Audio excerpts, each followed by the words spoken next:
Convido os irmãos para abrirem suas Bíblias, aqui na epístola que Paulo escreveu aos Romanos, no capítulo 8, nós vamos ler uma sequência de textos, para que possamos extrair algumas lições, algumas aplicações para a nossa vida espiritual, e que o Senhor nos ajude, de maneira que esses textos venham tocar profundamente nos nossos corações.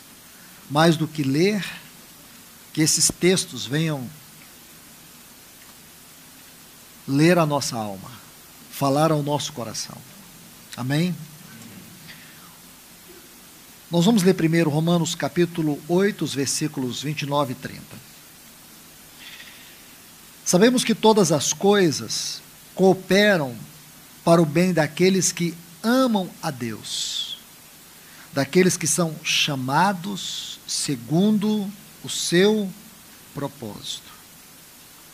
Porquanto, aos que de antemão conheceu, também os predestinou para serem conformados ou conformes à imagem de seu Filho, a fim de que ele seja o primogênito entre muitos irmãos. Romanos capítulo 12, versículos 1 e 2.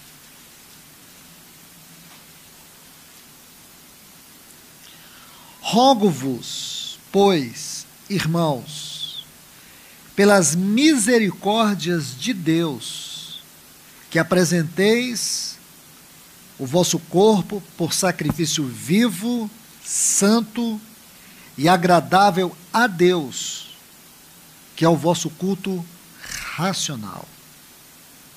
E não vos conformeis com este século, mas transformai-vos pela renovação da vossa mente, para que experimenteis qual seja a boa, agradável e perfeita vontade de Deus. Agora, por último, 1 Coríntios, capítulo 15. Vamos ler dos versículos 46 até os 50.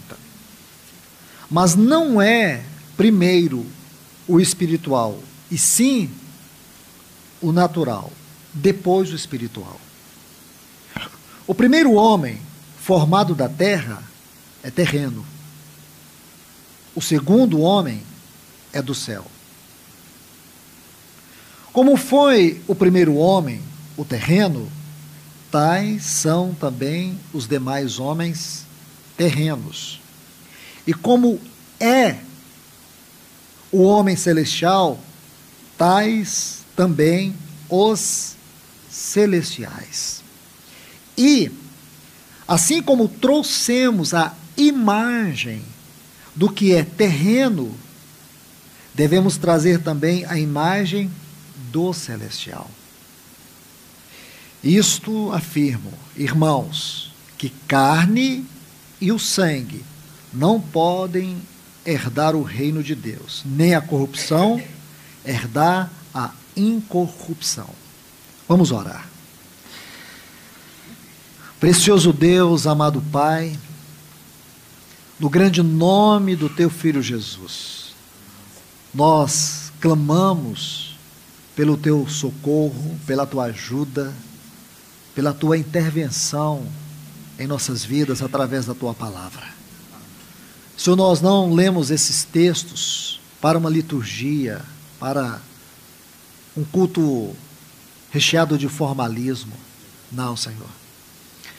Nós lemos a Tua palavra dada a nós, a palavra que foi inspirada por Ti, a palavra que é vida, a palavra que fala dentro de nós, a palavra que alimenta, que cura, que restaura, que transforma. É esta palavra, Senhor. E nós cremos na vida e no poder dela. Então nos ajude, Senhor. Pedimos a Tua ajuda nesta hora. Que a partir desse momento, e também os dias que virão, seja a Tua palavra prevalecente sobre nós. uma palavra que persevere tratando com a nossa vida, que ela não seja uma palavra para este momento, mas que a partir deste momento a tua palavra, de maneira singular, ela venha penetrar nos nossos corações. Porque, Senhor, é isto que nós buscamos, Senhor, é isso que nós necessitamos, e por isso nós te pedimos, em nome de Jesus. Amém. Amém. Meus amados irmãos e irmãs, após ler estes textos aqui, o tema que desejo compartilhar com vocês está aqui nessa primeira passagem que nós vimos no versículo 29 e depois no versículo 2 dos primeiros textos de Romanos. Romanos 8, 29, que diz assim: os predestinou para serem conformes à imagem de seu Filho. Então pega essa frase. Depois do versículo 2, do capítulo 12, diz: transformai-vos pela renovação da vossa mente. E por último, aqui também quero acrescentar em 1 Coríntios 15, e por favor, versículo 49 diz: e assim como trouxemos a imagem do que é terreno, agora observe, devemos trazer a imagem do celestial.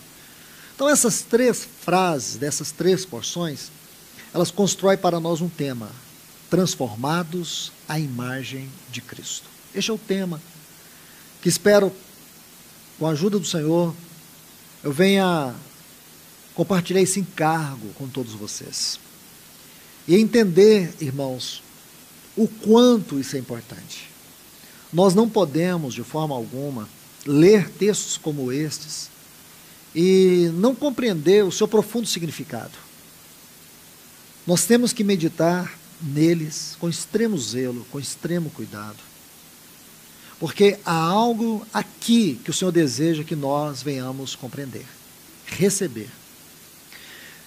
Porque nós temos uma grande dificuldade de entender, e talvez por negligência mesmo, não tenhamos nos dedicado a entender o que realmente ocorreu com a nossa mente na queda. O que realmente é a vida cristã.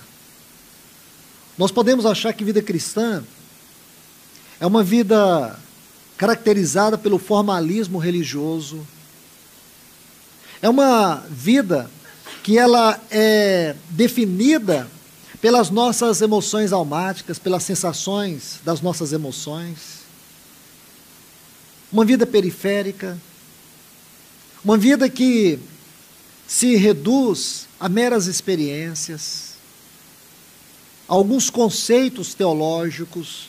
Bom, eu poderia ficar enumerando frases aqui, mas eu digo para você, vida cristã é uma vida celestial, mesmo vivendo nessa carne, mesmo vivendo nos limites da nossa vida natural, mesmo com todas as dificuldades que nós temos que enfrentar no dia a dia.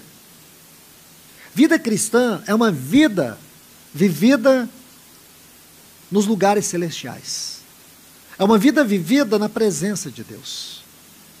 E como nós podemos não apenas compreender isso como um conceito, mas permitir que isso seja uma realidade?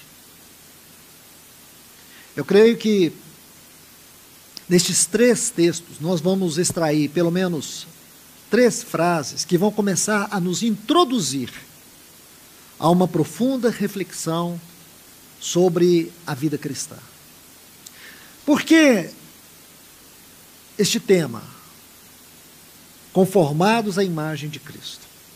Bom, se você ler Gênesis capítulo 1 e os versículos 26, 27, todos nós conhecemos esses textos.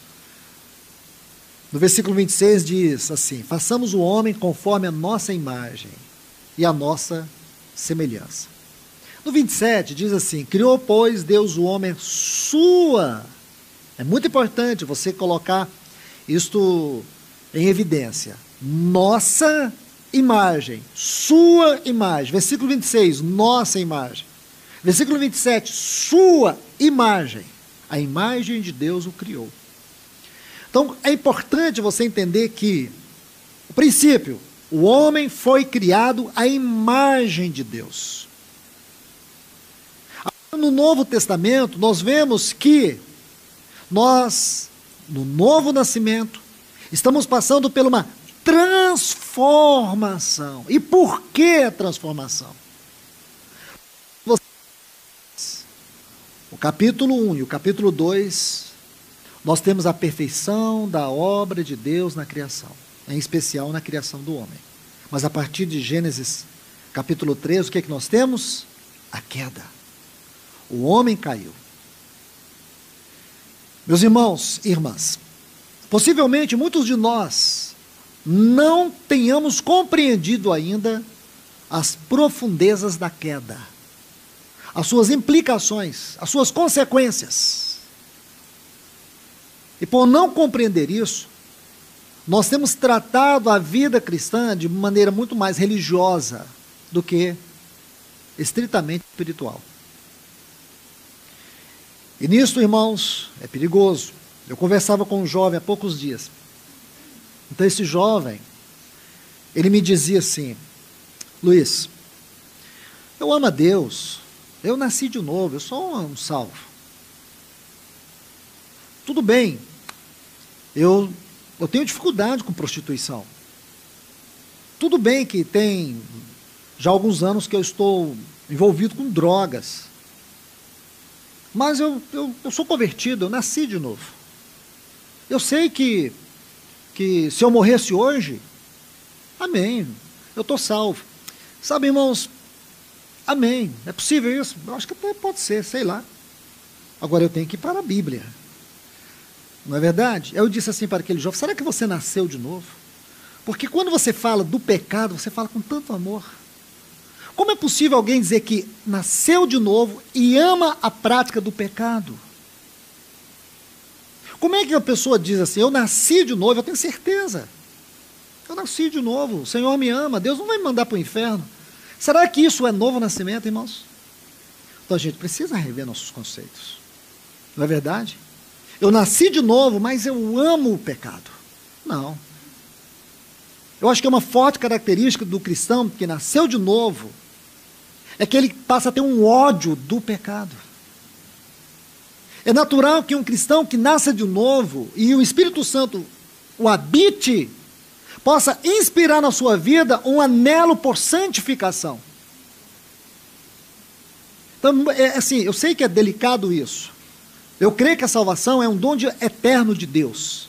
Mas eu não posso achar que um cristão que nasceu de novo, ele não busque uma santificação. Ele não tenha uma aspiração ascensional. E ele usou um exemplo assim para mim. Olha o ladrão da cruz. Eu falei: meu amigo, se você fosse como o ladrão da cruz, e se todos nós tivéssemos uma conversão como teve o ladrão da cruz, nosso Senhor já teria voltado. Porque aquele ladrão da cruz, ele teve uma fé. E aqueles poucos minutos que ele viu o Senhor, os discípulos com 3 anos e 6 meses não tiveram. Ele olhou Jesus esmagado na cruz e o chamou de Senhor. Ele viu Jesus esmagado na cruz e ele creu que Jesus era rei. Lembra de mim quando entrares no teu reino. Entende? Ele olhou para Jesus morrendo na cruz e viu que ele era imortal. Lembra-te de mim quando entrares. Ele sabia que ele não ia ser vencido pela morte, ele iria vencer a morte. Agora, uma pessoa tem todo o tempo da sua vida e diz: eu sou a si mesmo, e se Deus me quiser, Ele vai ter que me querer como eu sou. Então, eu tenho muita dificuldade com essa fé. Eu tenho muito cuidado com esse tipo de conversão. Conversão sem novo nascimento não é conversão, irmãos. Então a gente tem que tomar muito cuidado, senão nós vamos pregar uma graça banal, uma fé banal, um evangelho banal. Muito cuidado. Não estou julgando ninguém. Mas para mim, a salvação é aquilo que está na Bíblia. Nós temos a criação, a queda, agora o trabalho é um trabalho de transformação. Transformai-vos pela renovação da vossa mente. E por que tem que haver uma transformação? Volto para aquilo que eu disse antes. Precisamos compreender as profundezas, as consequências devastadoras da queda. O que ocorreu no nosso homem interior. E o processo final, irmãos. Então temos criação, temos a queda, temos agora a transformação e o propósito final é a conformação à imagem de Cristo Jesus. Então este é um ponto muito significativo. Agora deixe-me extrair desses 3 textos, 3 frases, para que nós possamos caminhar sobre alguns degraus, ascendendo na revelação desta palavra, deste tema tão glorioso. Nestes versículos de Romanos capítulo 8, os versículos 28 e 29, nós podemos extrair esta frase, conformados à imagem de Cristo. Por quê? Porque esse é o propósito final de Deus. O versículo 28 vai dizer assim, que tudo coopera para o bem. Este bem aí, irmãos, tem que, de maneira hermenêutica, combinar com o propósito. Então não é um texto que está falando do nosso bem-estar. Tudo coopera para o bem do propósito de Deus. Tudo trabalha conjuntamente, porque Deus tem um propósito. Porque Deus tem um plano. Nós não podemos achar que agora, como nova criatura, nós temos um caminhar sem sentido. Nós temos que confiar que estas mãos furadas, que conduzem a nossa vida, está trabalhando. Que não existe acaso, não existe má sorte, não existe sorte. Existe um trabalho esculpidor de Cristo na nossa vida. E que nós precisamos entender que o ponto mais elevado da nossa fé na realidade em nossa vida é descansar e saber que Deus está trabalhando. Pode ser que eu não esteja gostando. Pode ser que você esteja vivendo um momento ruim, um momento mau, um momento difícil, um momento de duras provas, de duras tribulações. Mas você tem que entender que se você sofre, se é pelo pecado, Deus quer te levar ao arrependimento. Se é porque você tem um problema de egolatria, Deus quer te levar ao quebrantamento. Se é por causa da sublimidade da sua fé e da integridade do seu caráter espiritual, então Deus está te levando a experimentar mais de Cristo. É maturidade. Então arrependimento, quebrantamento e maturidade. São as 3 razões pelas quais nós possamos ou podemos estar passando por lutas, por provas, por tribulações, por angústias. Ao acaso nós não estamos sendo conduzidos. Existem 2 mãos furadas conduzindo a nossa vida. E qual o propósito disso? Para que um dia sejamos conformados à imagem de Cristo Jesus. Então nós temos que entender isso. Agora, meus irmãos, vamos para Romanos capítulo 12, versículos 1 e 2. O que é que esses textos estão nos dizendo? Bom, muitas coisas. Mas como podemos resumir dentro deste contexto esses 2 textos? Então vou resumir assim. Dentro deste contexto, esses 2 versículos de Romanos capítulo 12, diz que a nossa vida tem que ser um culto a Deus. Vocês podem até pensar que eu estou sendo meio desconexo aqui, que uma coisa não tem nada a ver com outra, mas fará todo sentido durante a exposição desta palavra.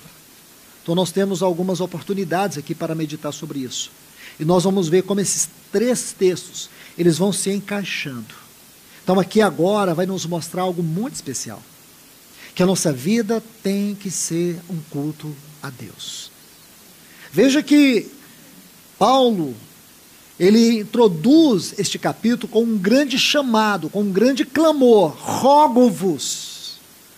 Isso por si só, de maneira hermenêutica, quer dizer que aquilo que está a seguir é de extrema importância. Essa expressão, rogo-vos, dentro da literatura grega, como foi escrito o Novo Testamento, implica dizer que é um clamor, é um chamado para que nós prestemos a extrema atenção para o que vai ser dito. Então, o que vai ser dito?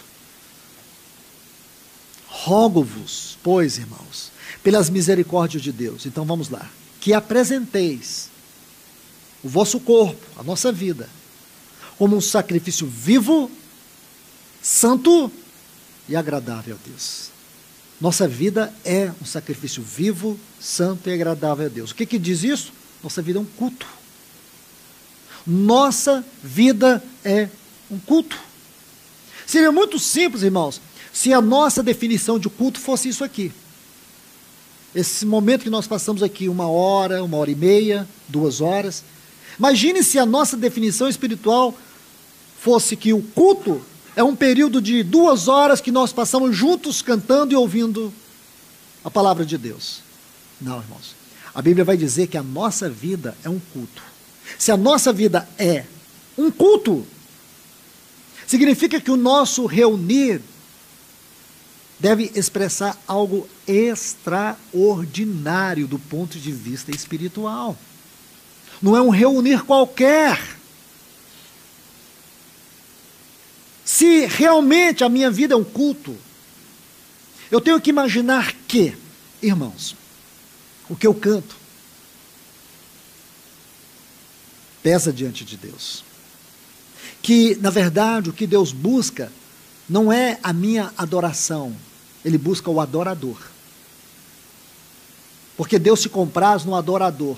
Porque se eu sento aqui, passo o dia todo, vivendo uma vida qualquer, dando mau testemunho, maltratando minha esposa, eu tenho desvios de caráter. Mas é muito simples, irmãos. Como que eu resolvo isso? Eu coloco a máscara da espiritualidade, sento aqui e canto assim: Senhor, eu te amo tanto, Tu és tudo para mim, eu me prostro aos Teus pés. Se isso realmente é o culto, então Deus não faz sentido, irmãos. A fé não faz sentido, a vida cristã não faz sentido. Então eu saio daqui, tiro a minha máscara de espiritualidade, eu sou quem eu sou mesmo, aí eu volto à minha rotina, não tem mudança, não tem caráter. Isto, irmãos, é que nós precisamos refletir. É por essa razão que existe tamanha indiferença no meio do povo de Deus. É por isso que entre nós, irmãos, o nosso viver hoje, e o último versículo de Atos dos Apóstolos, vocês se lembram do último versículo de Atos dos Apóstolos? Vou mostrar para vocês, veja lá. Eu acho que vocês vão concordar comigo, irmãos, que nós precisamos escrever os versículos seguintes. A questão é que, da maneira como a igreja tem vivido nessa geração, não faz sentido a gente escrever o versículo 32 de Atos 28, né? Então vamos ler com muito cuidado. Observe bem: pregando o reino de Deus e com toda intrepidez, sem impedimento algum, ensinava as coisas referentes ao Senhor Jesus Cristo. Você leu esse texto? Claro que sim, acabamos de ler. O que você pôde perceber nesse texto? Eu vou ajudá-los na reflexão. Aqui está falando de Paulo, que durante 2 anos, ele permaneceu na sua casa, lá em Roma. Ele estava em prisão domiciliar, aguardando o julgamento. Então Paulo estava aqui. E nessa prisão domiciliar, ele, embora vigiado, ele podia receber irmãos, certo? Então, esse é o contexto. Agora, observe, pregando o reino de Deus. Aí tem uma palavrinha que é uma chave. Intrepidez. Ousadia. Essa palavra, ela tem a sua história contextual no livro de Atos, no capítulo 4. Quando diz que Pedro e João anunciavam o evangelho com toda intrepidez, e foi por causa dessa intrepidez que eles foram presos. A prisão deles se deram por causa da ousadia, dessa coragem. E você vai ver que essa palavra, ela percorre o livro de Atos, e aqui está ela, no último versículo. Nós encontramos um homem, Paulo, preso, mas cheio de ousadia, cheio de coragem. Quero dizer algo para você. Eu estava falando da história dessa palavra intrepidez no livro de Atos. Eu preciso acrescentar algo sobre ela. Essa palavra intrepidez era característica do enchimento do Espírito Santo na vida deles. Sabe por que a igreja primitiva tinha essa intrepidez? Porque ela era uma igreja cheia. Aqueles cristãos eram cheios do Espírito Santo. Será, irmãos? Será que hoje nós estamos com essa intrepidez?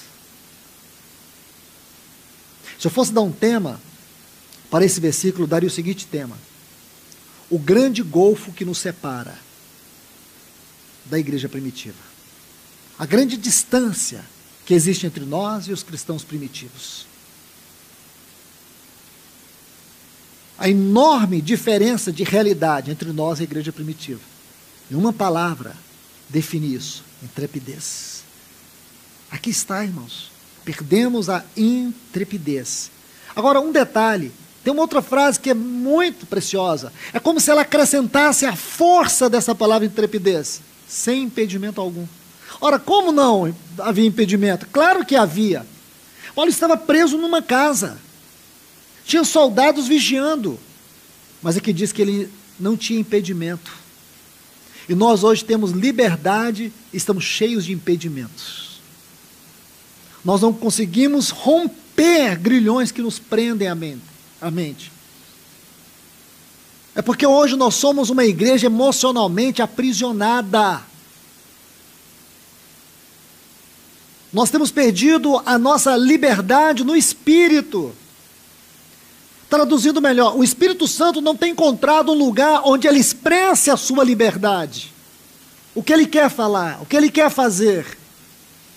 Porque eu tenho um modelo de evangelho que é traduzido pelo meu estilo de vida. Eu tenho o meu modelo espiritual que se limita ao que eu penso, ao que eu quero. Nós precisamos, irmãos, que o Espírito Santo venha destruir esses conceitos errados que existem dentro de nós. Compreende? Nós necessitamos que a palavra de Deus venha demolir esses ídolos ocultos que existem na nossa mente. Porque o grande problema dos cristãos hoje se encontra na mente. Nosso assunto hoje vai girar em torno disso. O que foi que aconteceu com a nossa mente? Como que nós vamos um dia, irmãos, ser conformados à imagem de Cristo se nós ainda não entendemos o que aconteceu aqui dentro, na nossa mente? Ainda existem grilhões que nos prendem. Somos limitados nos conceitos, nos valores espirituais. E não percebemos o quanto nós somos superficiais e estamos definhando na nossa fé. Você olha para esse texto, ele é desafiador, ele perscruta. Aqui está um homem, preso numa casa, sem impedimento algum. Aqui está um homem, com uma sentença de condenação, mas com ousadia, com coragem, com firmeza, anunciando o reino de Deus.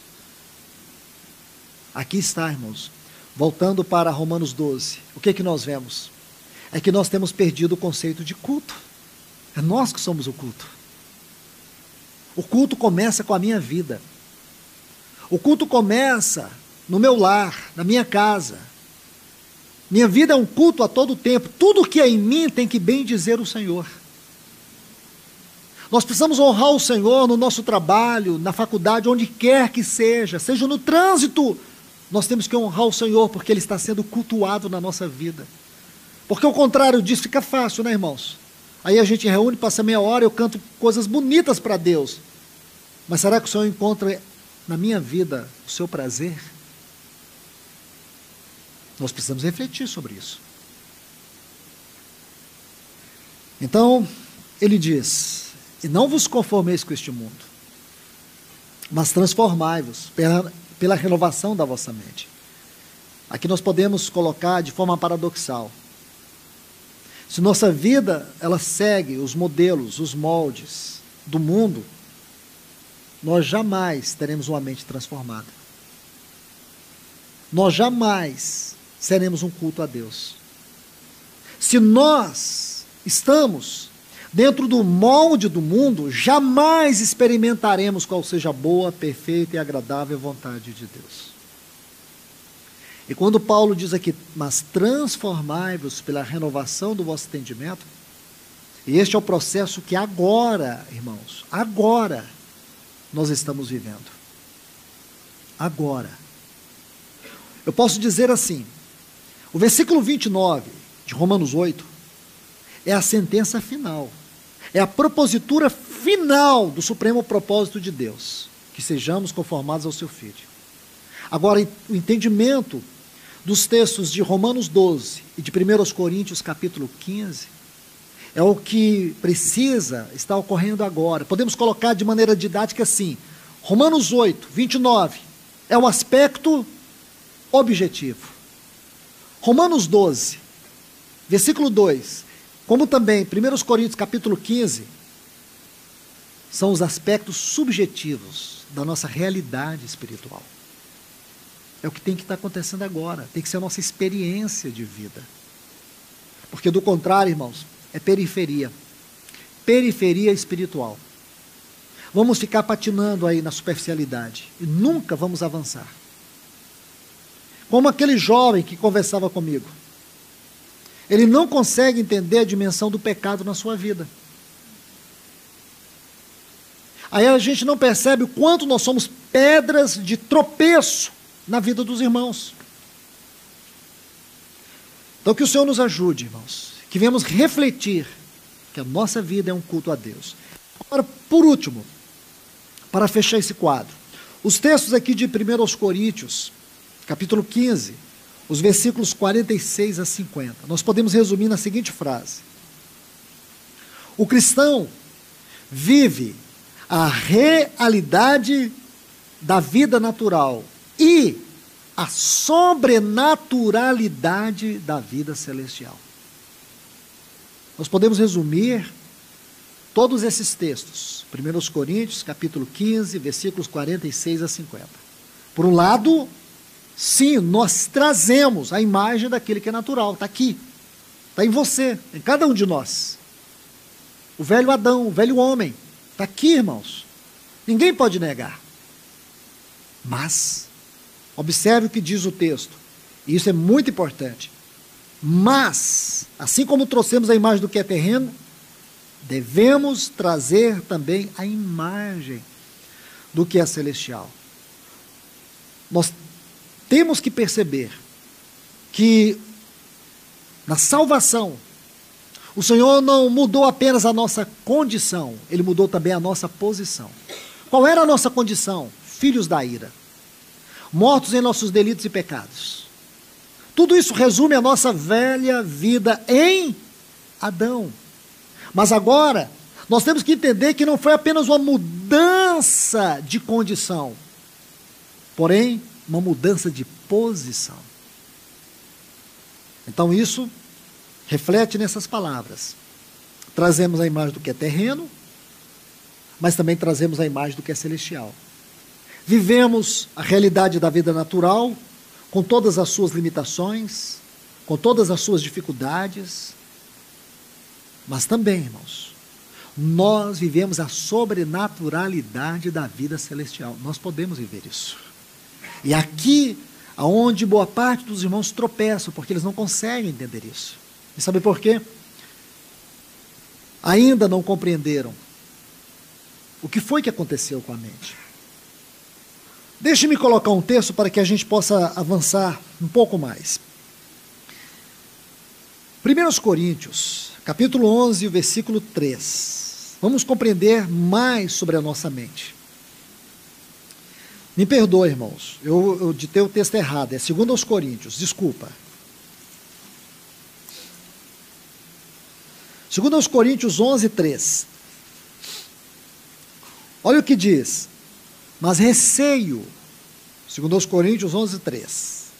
Mas receio que, Assim como a serpente enganou a Eva, e com a sua astúcia, assim também seja corrompida a vossa mente, e se aparte da simplicidade e pureza devidas a Cristo.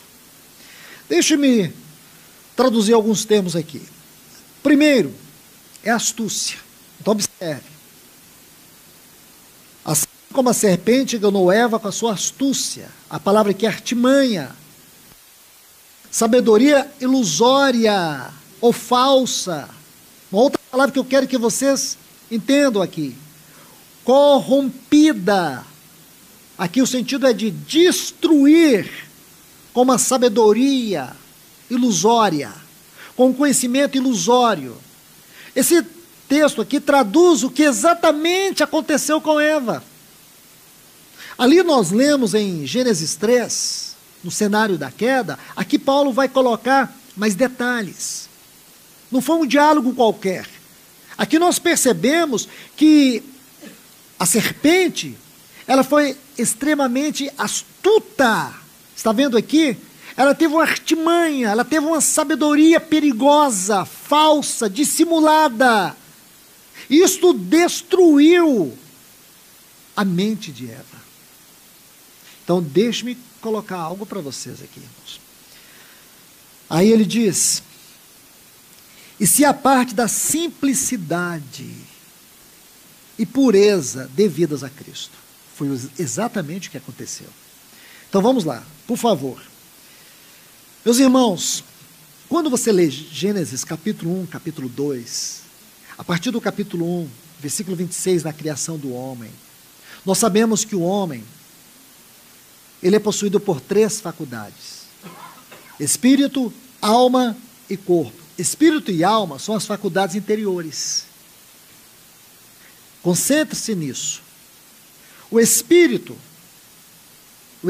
tem 3 faculdades: intuição, consciência e comunhão. Ou comunhão, consciência e intuição. É importante você saber isso. E a alma tem 3 faculdades: emoções, vontade e mente. Ou mente, vontade e emoções, como queiram. Meus amados irmãos, então como que era aquele homem antes da queda? Aquele homem, ele era governado pela sua vida no Espírito. Quando Paulo diz assim, Efésios 2, e vos vivificou, estando vós mortos. Que morte é essa, irmãos? É morte espiritual. O que significa morte espiritual? Significa que essas faculdades do Espírito, elas estão como que inativas, no sentido da criação e da operação plena do Espírito no espírito do homem. Percebe, irmãos? O homem se tornou almático após a queda, isto é, a mente, a vontade e a emoção passou a governar a sua personalidade, o seu ser, suas motivações. Tudo se resumiu no que sinto, no que penso e no que quero. A conexão com Deus se perdeu. Porque nessas 3 faculdades, na intuição, o homem percebe, recebe e expressa a voz de Deus. Na consciência, ele tem a realidade do sobrenatural e do natural e opera por meio da mente. Percebe? E a comunhão é onde ele sente Deus, percebe Deus, onde Deus o habita, onde ele se relaciona. Quando a Bíblia diz que na queda, então diz assim que na virada do dia, a presença de Deus percorria o jardim. A palavra presença ali no hebraico é peniim, de onde vem a palavra face. O quadro que nós temos ali é como se houvesse esta intimidade com a face de Deus. E você vai ver, irmãos, que o assunto face de Deus percorre todo o Velho Testamento de uma maneira enigmática. Porém, quando você chega no Novo Testamento, esse assunto está escancarado diante de nós. E a gente parece que percebe isso de forma tão superficial, porém não deve, irmãos. Esse assunto é profundo. O assunto face de Deus na Bíblia é algo extremamente profundo. Porque é uma face que transforma caráter. Compreende, irmãos? E se você estudar todo o cenário que fala sobre a crucificação, a grande ênfase está na face de Cristo. Compreende? Mas não é o assunto que nós vamos gastar tempo agora. Agora, irmãos e irmãs, o que aconteceu lá na queda? Aconteceu que essas três faculdades, na queda, no pecado, é como se houvesse uma barreira entre o espírito com a alma. E agora, a consciência do homem, ela não tem como essas três faculdades, elas conectavam o homem com Deus, essa conexão se perdeu, então o homem se tornou espiritualmente morto. O seu desejo agora é para a sua satisfação, é para os seus sentimentos, é para as suas emoções. Conseguiu entender agora o que está acontecendo com muitos de nós? Porque nós temos uma conversão, irmãos, que ela ainda está na esfera da alma e não na esfera do espírito. O espírito como se não estivesse vivo dentro de nós. Isso precisa ser questionado, irmãos. Nós não podemos ficar passivos neste assunto. Nós temos que ser incisivos em mostrar para os irmãos que a conversão é a vivificação do espírito. Senão vamos pensar como aquele rapaz.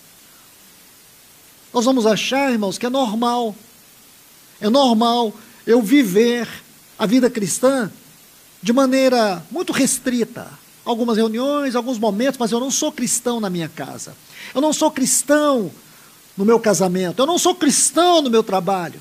Eu sou cristão na reunião. Eu sou cristão no culto. Irmãos, isso não é cristianismo. Isso não é cristianismo. Isso não é o evangelho. Esse tipo de gente, irmãos, só é cristão na sua alma. Sua alma governa. É o cristão almático. O cristão almático não experimentou vivificação do Espírito. O que acontece na salvação? Paulo vai dizer em Efésios 2, nós fomos vivificados. Estávamos mortos. Não havia conexão com Deus. No capítulo 2 de Efésios, Paulo trata isso de maneira doutrinária. Ele vai dizer que nós estávamos separados de Deus. Porque havia uma separação. Essa separação ocorre aonde, irmãos? Não é a separação do céu e da terra, não. É uma separação na nossa mente. Compreende? Porque há uma barreira entre a nossa mente e o nosso espírito e a nossa mente. Mas quando existe essa conversão, sabe o que acontece? Essas faculdades que estavam inativas, elas agora são revividas. Agora, irmãos, a consciência vai falar com a alma, e a alma vai obedecer o governo do Espírito através da consciência. Agora, eu tenho comunhão com Deus. Agora eu posso entrar no Santo do Santo, na sua presença. E nós vamos encontrar aqui, irmãos, uma grande quantidade de textos que afirmam isso. Que nós estamos assentados com Cristo nos lugares celestiais, que nós fomos tirados do império de trevas e fomos transportados para o reino do Filho do seu amor, que nós podemos entrar com intrepidez no lugar santíssimo. Então sabe o que é isso, irmãos? É uma experiência que ocorre dentro de nós. Você sabe que as religiões, as seitas orientais exploram muito isso, a questão da meditação. Não é verdade? E nós, irmãos, criticamos isso, mas não entendemos o caminho correto. Nós não entendemos o caminho correto. E por não entender, nós vivemos a dissimulação dos movimentos da alma. Os movimentos da alma podem nos enganar, porque é aqui que Satanás vai entrar, com a sua astúcia. E você vai perceber que você conhece a Cristo há muito tempo, mas de maneira conceitual. Você não tem experiência com Ele. Compreende? Isso é sério, irmãos. Muito sério. Porque você não consegue perceber a voz de Deus.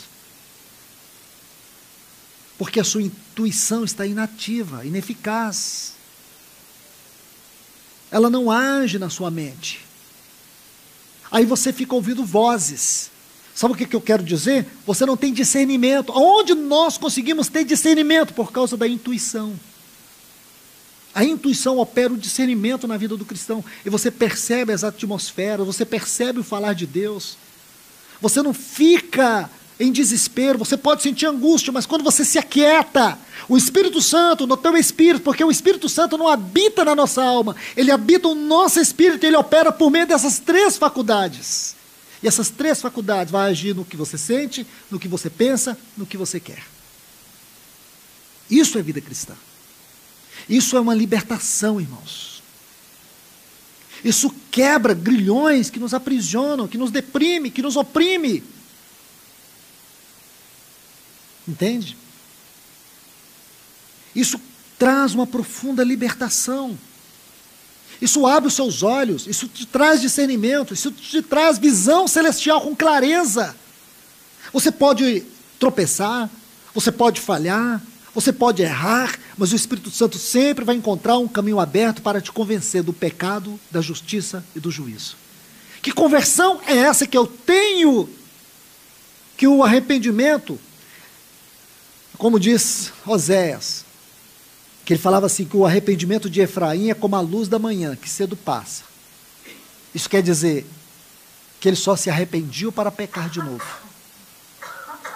O verdadeiro arrependimento, que é operado pelo Espírito, traz uma profunda angústia, choro e um nojo do pecado. Onde você sente o arrependimento não é pelo que você faz, mas por quem você é. É profundo. Entende, irmãos? Isso nos tira dessa periferia religiosa e nos faz viver a vida cristã num plano muito mais elevado. Isso é terapêutico, isso é transformador. Nunca podemos pensar em nossa conformação à imagem de Cristo se nós não entendermos este ponto.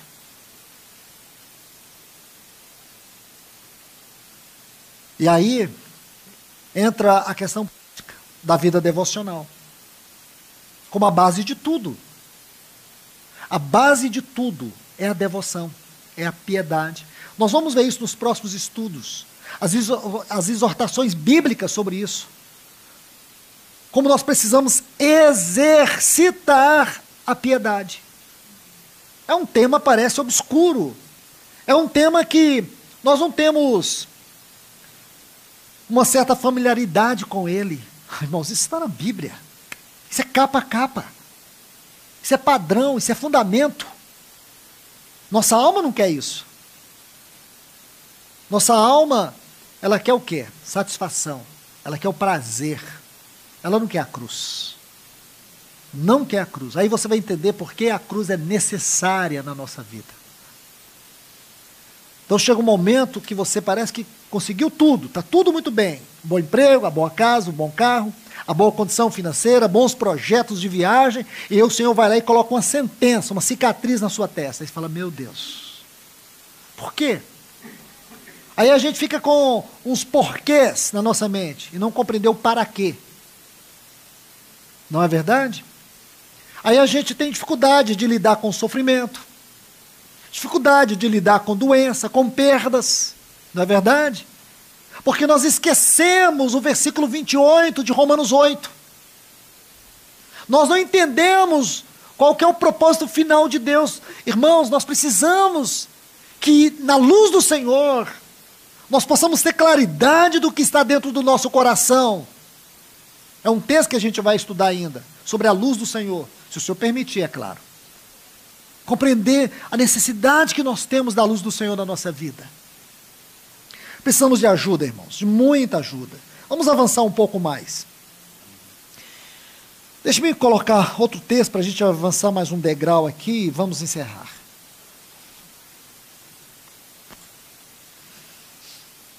Gênesis capítulo 6, versículos 1 a 3. Vamos entender um pouco sobre a obra do Espírito Santo. Eu creio que essa questão da mente na queda deve ter ficado bem claro para os irmãos que não tem muita coisa a se agregar a isso. Nós temos que entender que na queda, Gênesis 6, versículos 1 a 3. Mas observe isso, Gênesis 6, versículos 1 a 3. Mas antes de ler, deixa eu colocar alguns pontos. Então temos que entender, primeiro, na queda, quando o homem caiu, a alma passou a governar todo o seu ser. Segundo ponto, a alma se tornou o ponto central onde Satanás procura vencer o homem. A partir da queda se tornou o ponto central onde Satanás sempre vem com o propósito de derrotar o homem e realizar toda a sua obra. Alma. Um outro ponto significativo. A escravidão de Satanás sempre vai se manifestar na nossa vida por meio da nossa mente. Ele sempre vai, na sua mente, ou através dela, te levar a um estado de cativeiro, de prisões, por causa da queda. Então a nossa mente passou a ser uma esfera de batalha, de guerra. Irmãos e irmãs, preste atenção nisso.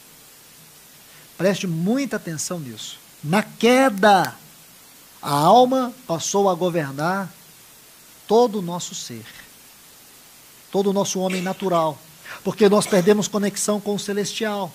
Agora passamos a viver uma vida almática, e ela se tornou um território de Satanás, onde ele nos coloca em prisões.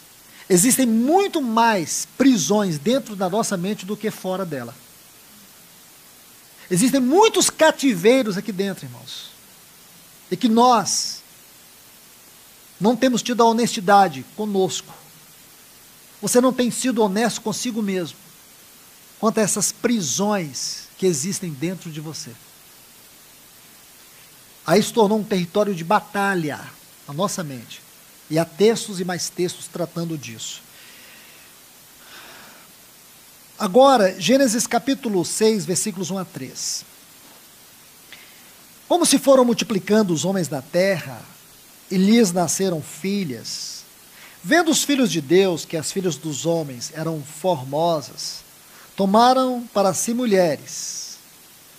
Olha essa frase. As que em todas mais lhe agradaram. Observe isso. Então disse o Senhor: o meu espírito não agirá para sempre no homem, pois este é carnal. Estão vendo aqui? O meu espírito não agirá para sempre no homem, pois este é carnal. Deixe-me colocar 2 pontos aqui para a gente tentar entrar um pouco nesses textos. Eu quero lembrar vocês de Gênesis capítulo 1, versículos 26 e versículo 27. Mas observe o versículo 26, quando ele diz assim: façamos o homem conforme a nossa imagem e conforme a nossa semelhança. Então nós temos 2 palavras aqui: imagem e semelhança. O que tem a ver a palavra imagem? A imagem é a expressão, e a semelhança é a comunhão. Então, quando Deus criou aquele homem conforme a sua imagem, a sua semelhança, o que Deus buscava nele? 2 coisas, basicamente, nós podemos dizer aqui, olhando para esse texto.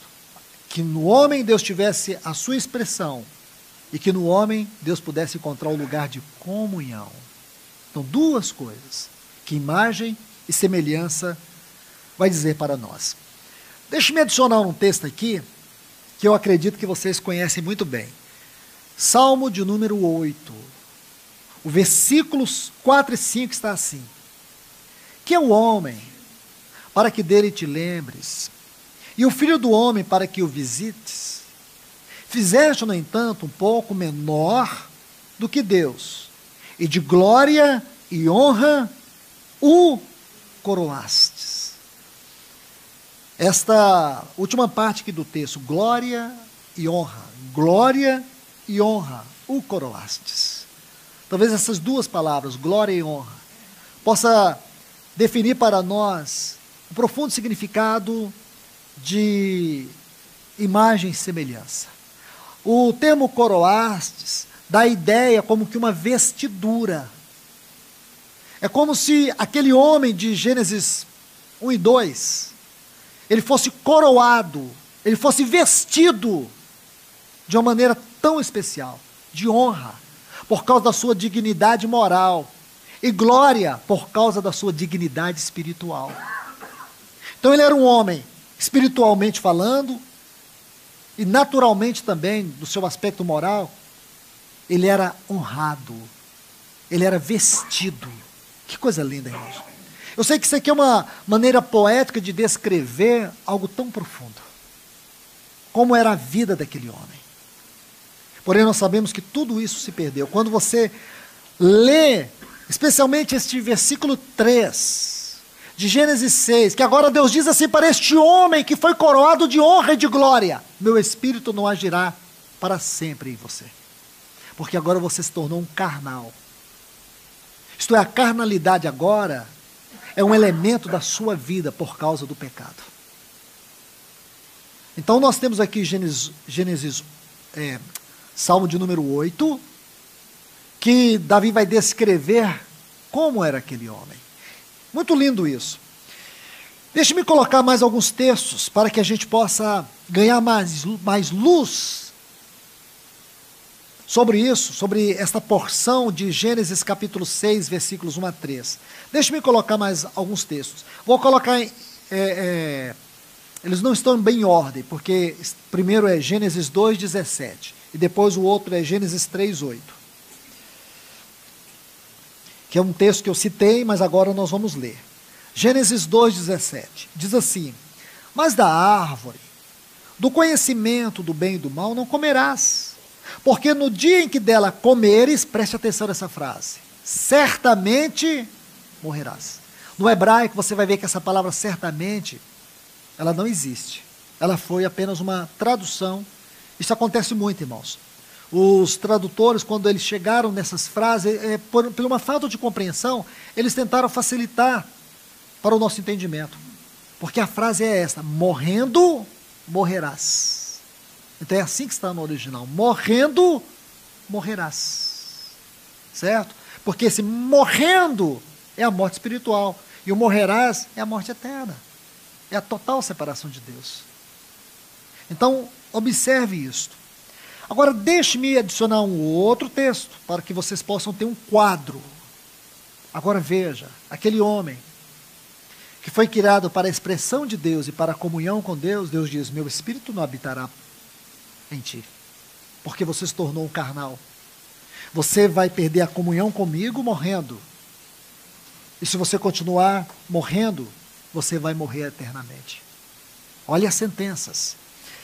Por favor, agora vamos para mais um texto que, assim como o Salmo de número 8, versículos 4 e 5, vai mostrar para nós como que era essa comunhão. Gênesis capítulo 3, versículo 8. Diz assim: quando ouviram a voz do Senhor que andava, observa essa palavra andava, no jardim, pela viração do dia. Tem uma tradução brasileira diz assim: quando ouviram o ruído de Deus, que passeava. Vamos para mais uma outra versão que vai colocar mais clareza, a Bíblia de Jerusalém. Eles ouviram o passo de Jeová que percorria o jardim. Agora, a tradução do hebraico, que, como eu já disse, é muito linda, porque esta palavra andava, no hebraico está penim. A ideia aqui é que a face de Deus percorria todo o jardim do Éden. Que coisa linda, irmãos. Agora, deixe-me colocar mais um texto, e aqui eu vou fechar o quadro. Aqui eu vou fechar o quadro da queda. Gênesis capítulo 3, versículo 24. Gênesis 3, 24. E expulso o homem, colocou querubins ao oriente do jardim do Éden, e o refulgir de uma espada que revolvia para guardar o caminho da árvore da vida. Tem uma outra versão, a corrigida, que diz assim: uma espada inflamada que andava ao redor do jardim. Está vendo aqui? Então, por favor, observe bem. Todos esses textos mostram para nós, irmãos, por um lado, a trágica consequência da queda. Por outro lado, como era aquele homem que caiu? O que ele tinha? Quais eram os níveis de espiritualidade e de comunhão que havia entre Deus e este homem? Então, quando você consegue, de maneira contemplativa, olhar para esses textos, é difícil você pensar, meu Deus, como foi possível Adão perder tudo aquilo? E depois uma sentença, meu espírito não agirá para sempre no homem. Mas, irmãos, quando você chega em Atos dos Apóstolos, capítulo 2, algo acontece. Porque o Espírito Santo, ele vem habitar o homem. E você vai ver naquele texto, que diz assim, que os seus dias serão 120 anos. Agora você vai ver um quadro interessante. O Espírito de Deus desce e vem habitar 120 pessoas. Ali no Pentecoste, acontece algo maravilhoso. Um grupo de irmãos reunidos, e o Espírito de Deus vem sobre eles. Agora o Espírito vem habitar. Espere aí. Como a Bíblia diz, meu Espírito não agirá para sempre no homem, porque esse é carnal. E depois você tem o Espírito descendo para habitar o homem. Onde existe contradição? Nenhuma contradição, irmãos. É que entre Gênesis 1:3 e Atos 2:1, existe uma cruz. Você consegue ver isso? Tem uma cruz.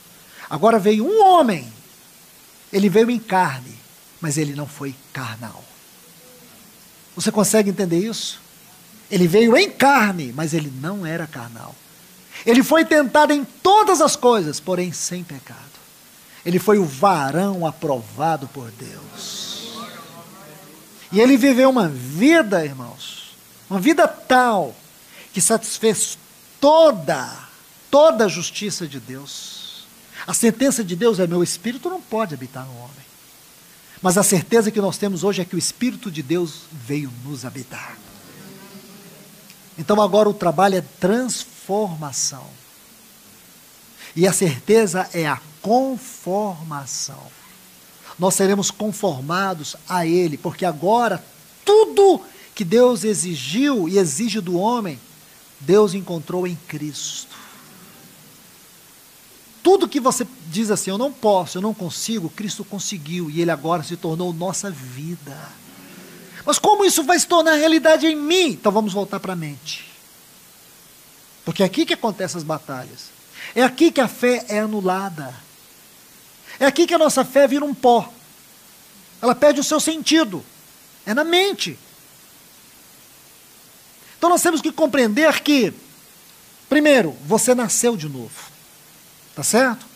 É um nascimento espiritual. Então agora essas três faculdades, intuição, consciência e comunhão, elas foram vivificadas. Porém, irmãos, onde Satanás vai agir, onde Satanás vai nos guerrear, Eva tinha essas três faculdades exercitadas. Você sabia disso?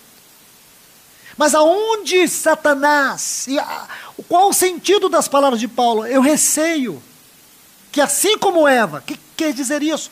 Assim como Eva, que era uma mulher que tinha o seu espírito e as suas faculdades ativas, vocês, embora tendo nascido de novo, vocês possam também ser enganados pelas mentiras, pelos enganos de Satanás. Essa é a maneira de parafrasear esse texto, de 2 Coríntios 11:3. Mesmo, irmãos, o Espírito Santo habitando nossa vida. Veja que aquele casal, Adão e Eva, eles viviam num estado de pureza. Compreende? De pureza. E mesmo assim Eva foi enganada. O que significa dizer mesmo o Espírito Santo de Deus nos habitando, Satanás pode nos enganar. E nós podemos sofrer duras consequências pelos seus enganos, pelas suas mentiras. Ele pode nos reduzir a uma vida espiritual medíocre. Você pode passar a sua vida toda de fé sendo um cristão medíocre. nunca experimentar as profundezas, nunca experimentar as esferas mais elevadas da espiritualidade. Você pode viver a vida cristã na sombra de outros, você pode viver a vida cristã na superficialidade. Você lê a Bíblia e não encontra realidade em você, mas qual é o problema? Mente. Você se conforma com muita facilidade com o mundo, mas não consegue ter uma mente transformada. Nós não podemos viver esse tipo de paradoxo, meus irmãos e irmãs. Nós não podemos. Quando você vê aqui Efésios 2:1, e vos vivificou, isso tem que fazer sentido. Deixe-me colocar algo para vocês, e aqui eu prometo nós vamos encerrar. Deixe-me colocar alguns textos, e se o senhor permitir, será a partir daqui que nós vamos prosseguir. Então nós vamos ler agora vários textos, 6 versículos. Então vamos lá. Todos eles nós vamos ler no Evangelho de João, para facilitar a nossa didática aqui, e também vamos ganhar bastante tempo. João, vamos começar a partir do capítulo 14. Olhe bem, então, antes que comecemos a leitura, preste atenção, eu vou citar Efésios 2. E vos vivificou, estando vós mortos, mortos espiritualmente falando, mortos no nosso espírito, mortos na nossa intuição, na nossa consciência, na nossa comunhão, na nossa conexão, na nossa intimidade com Deus. Todos nós nascemos assim, mortos na nossa espiritualidade. Então, e vos deu vida, estando vós mortos nos vossos delitos e pecados, nos quais andastes outrora, segundo o curso deste mundo. Não vos conformeis com este mundo, não entrei na forma, no curso deste mundo, segundo o príncipe da potestade do ar, a serpente que com astúcia nos engana, segundo o espírito da potestade do ar que atua nos filhos da desobediência. E éramos, por natureza, filhos da ira, porque espiritualmente estávamos mortos, separados de Deus. Então este é o ponto, certo? Mas como eu disse, entre Gênesis 6:3 e Atos 2:1 nós temos a cruz. E o que aconteceu, irmãos, ali no Pentecoste? O Espírito Santo veio nos habitar. Então, se isto é verdade, se isto é realidade, se não é uma dissimulação, um engano, então por que eu me permito viver uma vida cristã vazia? Por que eu me permito viver uma vida cristã baseada em alguns momentos de reunião, em alguns momentos de oração? Por que eu tenho dificuldade com vida devocional? Você acha normal você viver a vida cristã sendo tão fria na oração, tão indiferente à palavra? É normal, irmãos? Você se conforma com isso? Você aceita isso como natural? Meus irmãos e irmãs, você já percebeu que a nossa sociedade está adoecendo emocionalmente de maneira rápida demais? Segundo as estatísticas, não vai demorar 10 anos para que 3 bilhões de pessoas sejam declaradas emocionalmente doentes, sofrendo de transtornos emocionais. 3 bilhões de pessoas. Os remédios para tratar doenças emocionais vão ultrapassar remédios que tratam problemas cardíacos e neurológicos. E por quê, irmãos? Porque é uma sociedade vazia, que não encontrou sentido. Uma sociedade escravizada emocionalmente falando. Mas o mais duro de toda essa estatística é você encontrar que grande parte dessas pessoas que estão escravizadas por transtornos emocionais são cristãos, pessoas que professam novo nascimento. Eu não estou dizendo que um cristão não venha sofrer algum tipo de doença emocional, claro que sim, porque doença emocional é como outras doenças, neurológicas, cardíacas, enfim, isso é provado cientificamente. Algumas décadas atrás, ou no meio cristão, isso era tratado como possessividade maligna. Se uma pessoa dissesse que estava deprimida, é claro que não é verdade, irmãos. Nós sabemos que são doenças, sim. É possível, sim. Nós encontramos homens de Deus na Bíblia que experimentaram isso. Em 1 Reis, capítulo 19, você encontra Elias deprimido. Elias dizer para Deus: tira a minha vida, eu quero morrer. E quem aqui não tem sofrido disso? Não tem pensado na morte, em morrer? Quantas pessoas podem estar aqui e já têm perdido o sentido da vida, a alegria na vida, o prazer na vida? Você olha para o seu cônjuge, você não consegue encontrar o prazer. Você olha para os seus filhos, você não tem alegria neles. Você não tem alegria na sua vida. Então, meus irmãos e irmãs, isso é real. Quantas pessoas, talvez aqui como Elias, estão pedindo a morte para Deus? Ou talvez como Jeremias, lá no capítulo 20 do seu livro, quando ele diz assim para Deus: me enganastes, e eu me deixei enganar, eu fui enganado. Imagina ele dizer isso, ele chega a desprezar o ventre da sua mãe. Maldito dia que eu nasci, maldito ventre onde eu fui gerado. Pensa, irmãos, Jeremias. A gente fica assustado com isso, mas ele chegou a pensar isso, irmãos, naquele momento de depressão. Mas qualquer um de nós podemos passar por isso, mas nós não vamos ficar nesse cativeiro. Asaf, com 60 anos, irmãos, 60 anos, aproximadamente tinha Asaf quando escreveu o Salmo 73.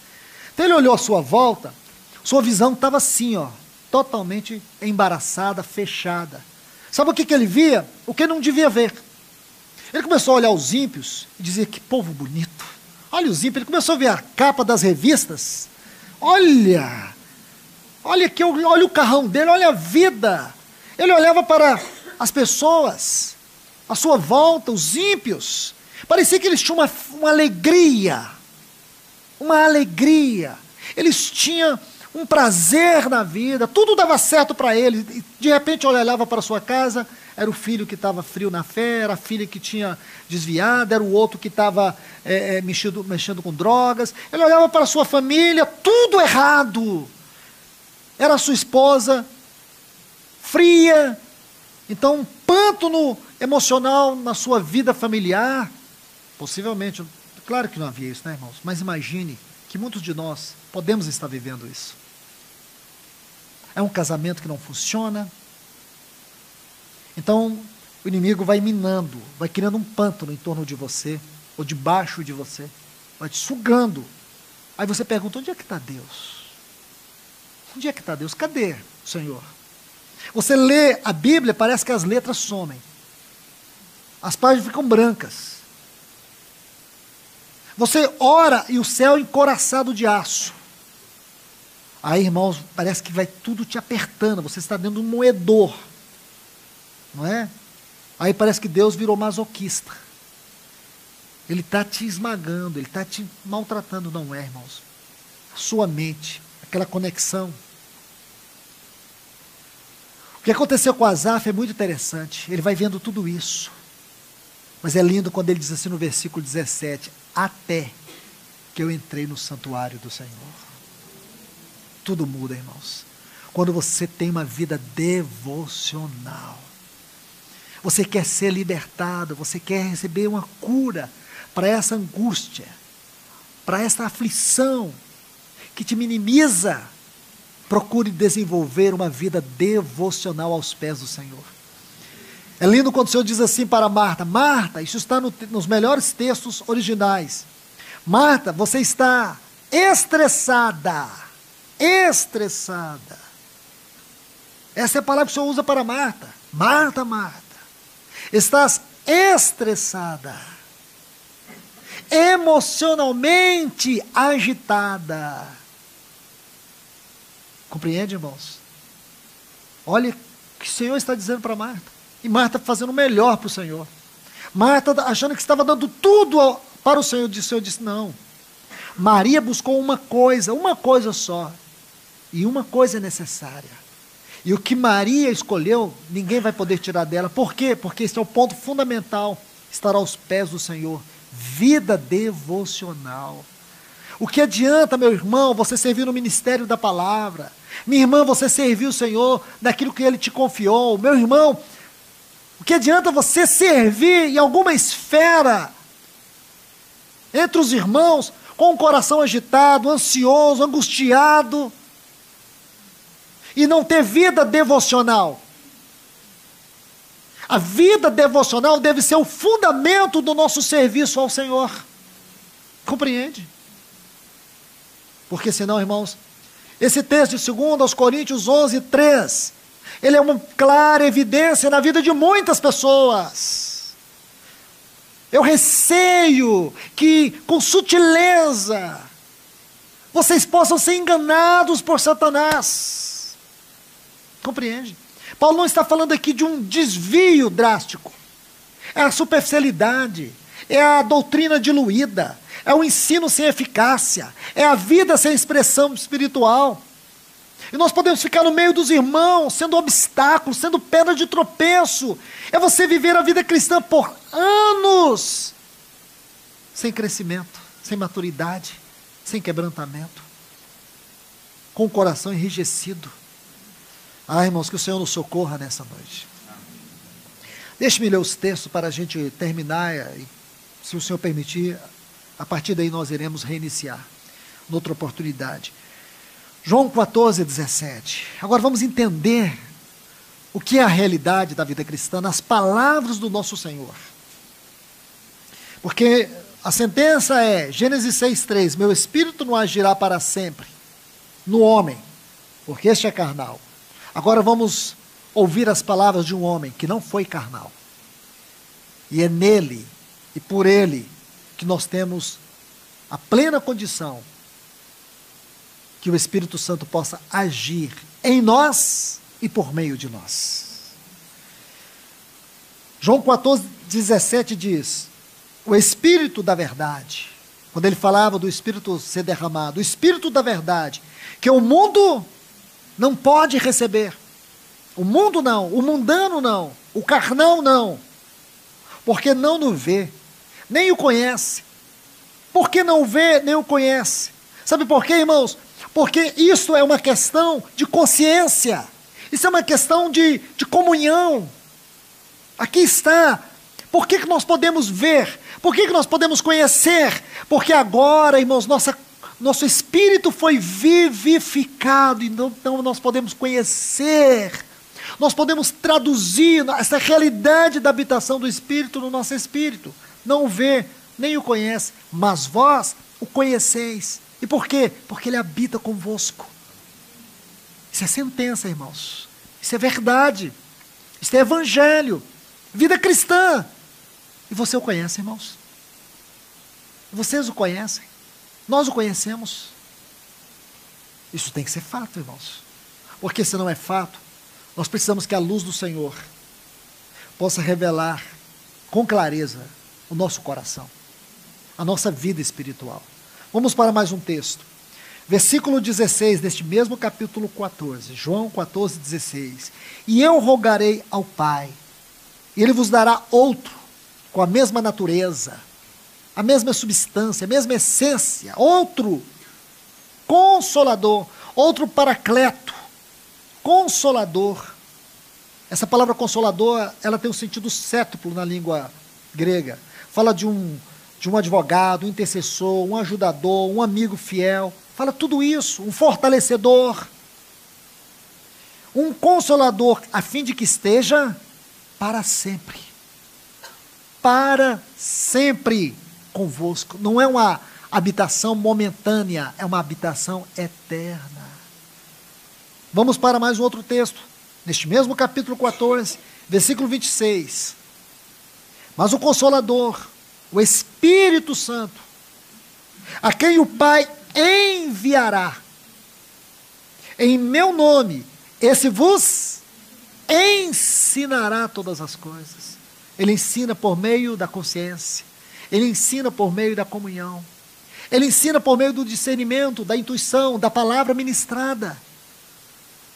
Você pensa que o segredo de você compartilhar a palavra está em estudar? Não. O segredo para você ministrar a palavra de Deus está no Espírito Santo te ensinar. E a única forma dele te ensinar é você desenvolver a disciplina da vida devocional com ele. Ah, então, irmão, não vou mais estudar. Não estou dizendo isso. Eu estou dizendo que o fundamento é esse. É a partir desse fundamento que o Espírito Santo vai te ensinar. Aí ele vai te ensinar usando todas as ferramentas possíveis. Mas isso vai começar com a revelação do Espírito no teu espírito. O mais são mecanismos subsidiários. Vamos para capítulo 15, versículo 26. Quando, porém, capítulo 15 de João, versículo 26. Quando, porém, vier o Consolador, que eu vos enviarei da parte do Pai, o Espírito da verdade, que dele procede, esse testemunhará de mim. O sentido é, evidenciará minha vida em vocês. É a melhor tradução. Ele vai expressar de maneira evidente a minha vida em vocês. Capítulo 16, 2 textos só, e aqui nós encerraremos. Mas eu vos digo a verdade, convém que eu vá. Aleluias por isso, irmãos. Porque se eu não for, o Consolador não virá. Aqui está a resposta para Gênesis 6:3. Entende, irmãos? Só que este texto, ele não pode ser lido rapidamente, mas eu vou ter que ler rapidamente por causa do horário. Mas, irmãos, por favor, debrucem sobre esse texto. Você vai ver o quanto o Senhor vai te mostrar. Olhe o que ele diz. Convém, é conveniente, é necessário. Seria a melhor tradução. Necessário. É fundamental que eu vá. Então esse vá significa crucificação, morte, ressurreição, ascensão e entronização. Significa essa frase. Eu vá. Porque se eu não for, e aqui implica outras coisas. Se eu não for, significa que o pecado iria vencer, a morte iria vencer, Satanás iria vencer.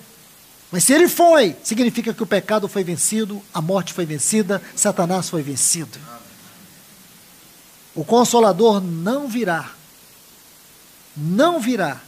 para vós outros.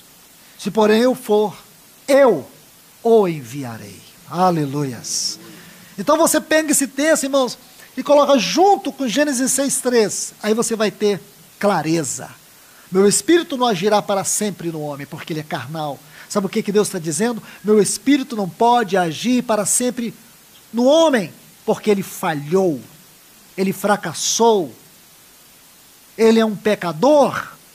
Agora veio um homem, que ele não falhou, ele não fracassou, ele não se tornou um pecador, porém Deus o fez pecado por nós, para que nele nós fôssemos feitos justiça de Deus. E agora, se a justiça de Deus está na nossa vida, irmãos, agora aquela sentença de Gênesis 6:3, ela foi colocada na cruz, e graças a Deus, o Espírito de Deus pode agir. Não só agir, ele veio nos habitar. E por último, quando, porém, vier o Espírito da verdade, ele vos guiará a toda a verdade, por meio da intuição, por meio da consciência, por meio da comunhão, porque não falará por si mesmo, mas dirá tudo o que tiver ouvido, e vos anunciará as coisas que hão de vir. Amém? Que Deus vos abençoe, irmãos. Nós vamos continuar com este assunto, a partir desses textos, que o Senhor nos ajude, irmãos, a entender isso. É fundamental para a nossa fé, para a nossa saúde espiritual, entender este assunto. Porque do contrário, irmãos, não é só você ser uma pessoa emocionalmente doente, é você ser uma pessoa espiritualmente doente. sem compreensão, sem realidade, sem vitalidade espiritual. Que o Senhor nos ajude, irmãos. Que o Senhor venha operar um grande milagre na vida de cada um de nós, por meio da instrumentalidade da sua palavra. Que Deus nos abençoe. Senhor, nós te louvamos, nós te agradecemos. Pedimos a tua ajuda, Senhor, para que através da tua palavra nós venhamos entender este assunto de maneira tão clara. Senhor, quebra toda a resistência que nós temos em receber a tua voz. Essa barreira, Senhor, entre a nossa mente e a consciência, quebra, Senhor, para que nós venhamos tocar a realidade espiritual daquilo que a tua palavra nos traz nesta hora. Senhor, nós queremos sentir pela nossa intuição a tua voz percorrendo a nossa alma, os nossos afetos, nos livrando, Senhor, de tantos cativeiros, de tantas prisões que estão dentro de nós. Senhor, nós queremos o agir da tua palavra na nossa mente, Senhor. Esse poço tão profundo no interior da nossa vida, que é a nossa mente, que é a nossa alma, nos ajuda, Senhor. Nós queremos experimentar cura da nossa alma, Senhor. Nós queremos experimentar transformação na nossa mente. Essa é a nossa oração. No grande e sagrado nome de Jesus. Amém.